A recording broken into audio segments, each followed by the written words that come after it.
내가 또 눈을 들어본즉 한 사람이 측량줄을 그의 손에 잡았기로 네가 어디로 가느냐 예루살렘을 측량하여 그 너비와 길이를 보고자 하노라 하고 말할 때 내게 말하는 천사가 나가고 다른 천사가 나와서 그를 맞으며 너는 달려가서 그 소년에게 말하여 이르기를 예루살렘은 그 가운데 사람과 가축이 많으므로 성곽 없는 성읍이 될 것이라 하라.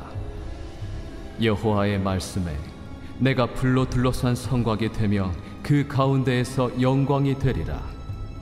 오호라, 너희는 북방 땅에서 도피할지어다. 여호와의 말씀이니라. 이는 내가 너희를 하늘 사방에 바람같이 흩어지게 하였음이니라. 여호와의 말씀이니라. 바벨론 성에 거주하는 시온아, 이제 너는 피할지니라. 만군의 여호와께서 이같이 말씀하시되 영광을 위하여 나를 너희를 노략한 여러 나라로 보내셨나니 너희를 범하는 자는 그의 눈동자를 범하는 것이라.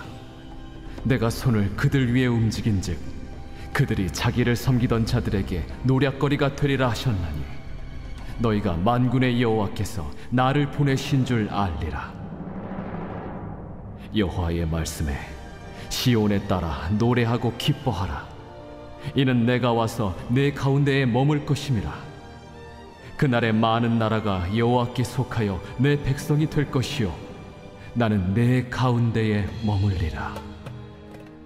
내가 만군의 여호와께서 나를 내게 보내신 줄 알리라.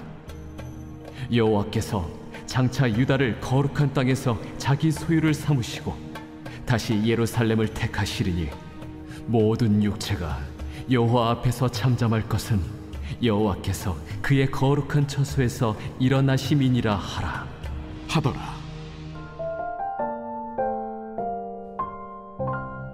스게라 말씀은 바벨론 포로에서 돌아온 백성들을 향한 하나님의 회복과 소망의 메시지를 담고 있습니다. 그 중에서도 스가랴서의 시작 부분인 서론에 해당하는 1장부터 6장의 말씀은 스가랴 선지자가 밤중에 본 8가지 환상에 대하여 기록하고 있는데요. 이 환상은 성전 재건과 공동체의 회복을 향한 하나님의 뜻을 상징적으로 보여줍니다. 하나님께서는 낙심한 백성들에게 하나님의 임재하심, 그리고 보호하심, 그리고 회복의 은혜를 약속하시면서 새로운 소망을 그들에게 불어 넣어주십니다. 오늘 본문 말씀인 스가랴 2장 1절부터 13절 말씀은 스가랴 선지자가 본 8가지 환상 중에서 세 번째 내용으로 측량줄을 든 사람에 대한 환상입니다.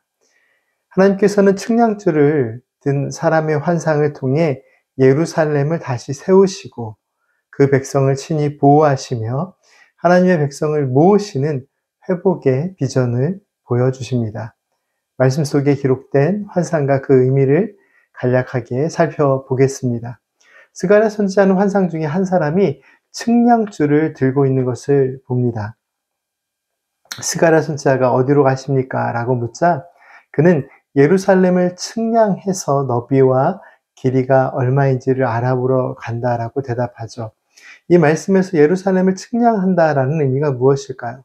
이 말씀은 하나님의 뜻과 계획하심 가운데 장차 세워지고 회복될 예루살렘에 대한 소망의 메시지를 담고 있습니다. 다시 회복되고 재건될 새 예루살렘이 하나님의 계획하심 안에 있음을 말씀은 잘 보여주고 있습니다. 그런데 새롭게 세워질 예루살렘의 특징이 무엇인가요? 4절부터 5절 말씀의 내용을 통해서 확인할 수 있는데 성벽이 없습니다. 이 말씀을 한번 깊이 생각해 볼까요?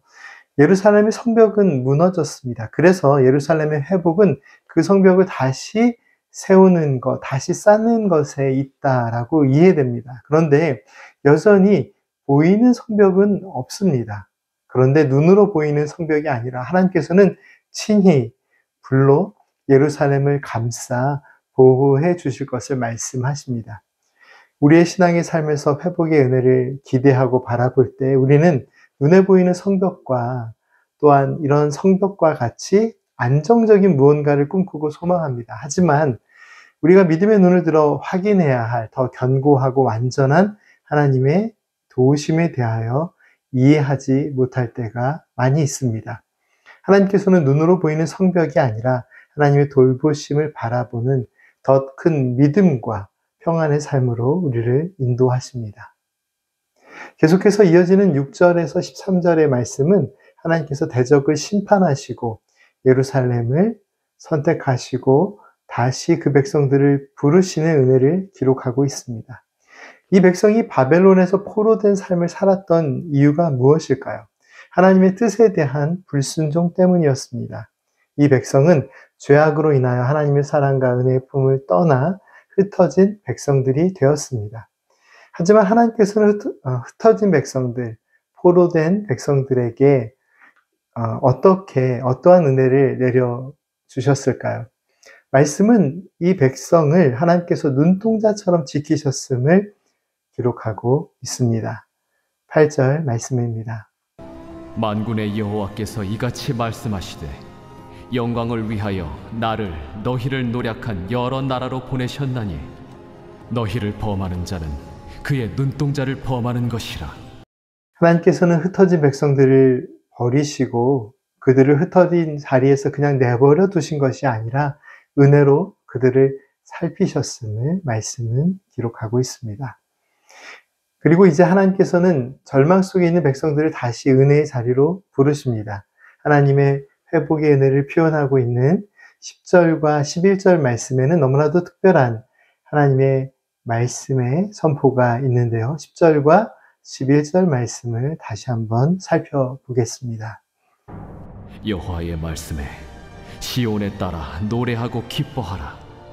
이는 내가 와서 내 가운데에 머물 것임이라. 그날에 많은 나라가 여호와께 속하여 내 백성이 될 것이요 나는 내 가운데에 머물리라. 내가 만군의 여호와께서 나를 내게 보내신 줄 알리라. 하나님의 회복의 은혜는 멀리 떨어진 곳에서의 외침이 아니라 그 백성들 속에서 그들의 삶의 중심에서 함께 하심으로부터 시작됩니다. 하나님께서 그들을 다시 은혜의 자리로 부르시고 이 백성을 하나님의 백성 되게 하실 때 하나님께서는 그들 속에 이미 함께 하심을 말씀하십니다. 하나님의 회복은 단순한 건축이나 제도적인 어떤 부분에 대한 복원이 아니라 하나님께서 백성 가운데 거하시며 그들과 함께 하시며 은혜의 관계로 인도하심의 은혜를 말씀은 선포하고 있습니다. 오늘 우리가 기대하고 또한 누려야 할 회복의 은혜가 무엇일까요?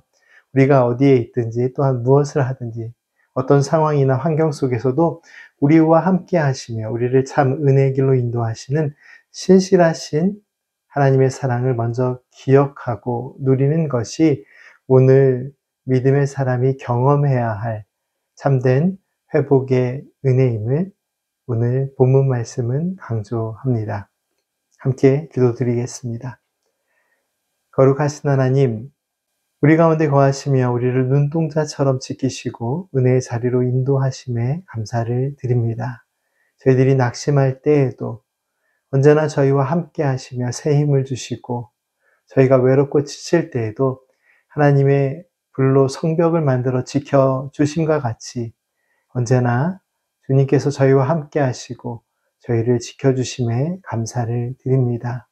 그 은혜를 기억하며 오늘도 온전한 믿음의 삶을 살게 하옵소서. 예수님의 이름으로 기도드립니다. 아멘.